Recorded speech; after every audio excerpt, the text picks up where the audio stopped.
Let me ask you a question. Imagine, for instance, that Michael Jackson, before he died, said Jesus is Lord.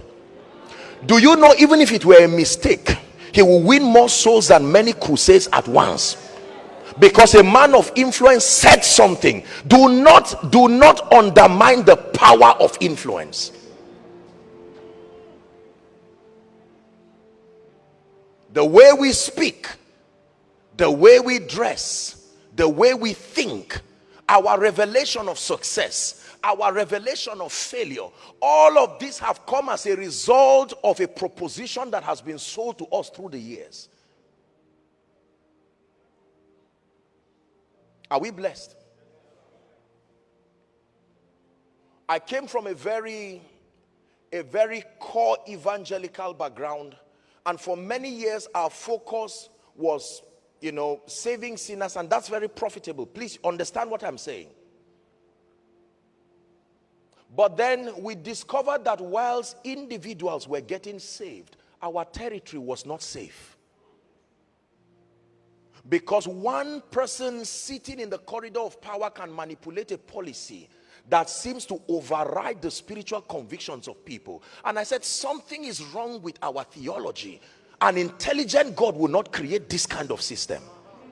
And so I found out that in addition to evangelism, there was a dimension of influence that we had ignored. The sincere people who led us to Jesus Christ taught us that any desire for influence was carnal. Any desire for influence was satanic. And so in our loyalty to the theology that we received, we ignored opportunities that will bring us to the lamplight for the sake of his majesty.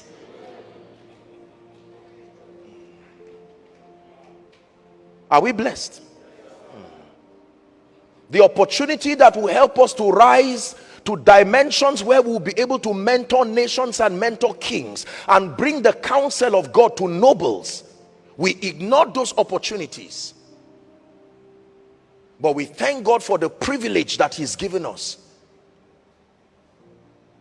Every territory has the mind control systems, the kings, the captains of industry, the men and women who sit in the position of authority. And let me tell you, whoever sits in that position influences the people. The spirit of the Antichrist, we see it exemplified or personified in the person of Jezebel. Jezebel is a woman who captures the spirit of the Antichrist. And the character of Jezebel is that every time she shows up, she looks for government. She looks for the place of power to sit.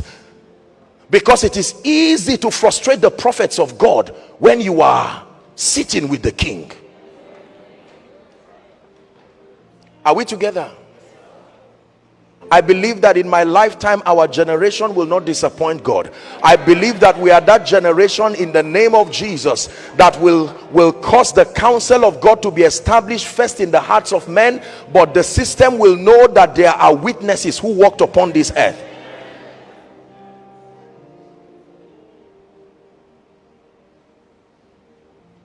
Influence is not just a carnal search for fame. Listen, do not confuse what I'm teaching you. There are people who have an ambition that does not have kingdom come in it. What qualifies, what the difference between a vain ambition and a desire to represent Jesus is the motivation behind it. For the believer, your motivation is your kingdom come, your will be done. This is why I desire growth. Your kingdom come, your will be done. This is the anthem of the believer.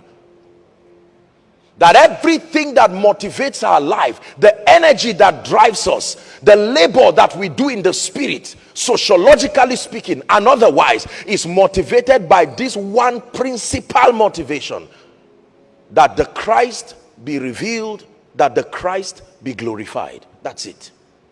Every other blessing that comes whilst we seek to establish that, we receive with thanksgiving. But that our primary motivation is not becoming a great man, becoming a great woman. That's too small. That's too small a motivation. There are some things God cannot show you because you are not seated in a position of significance enough.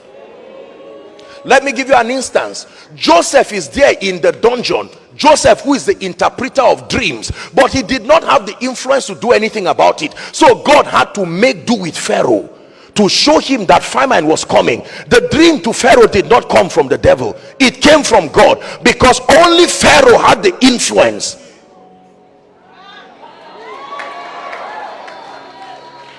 Let us not make God have to use the heathen because we have not risen to positions of authority. Let's not get to points where people who do not name the name of the Lord start having visions about the revival because they have the power to cause change. Thank God for our prayer and fasting. Thank God for our night vigils. But hear me, there is a higher call in the spirit to rise to positions of influence. Thy kingdom come.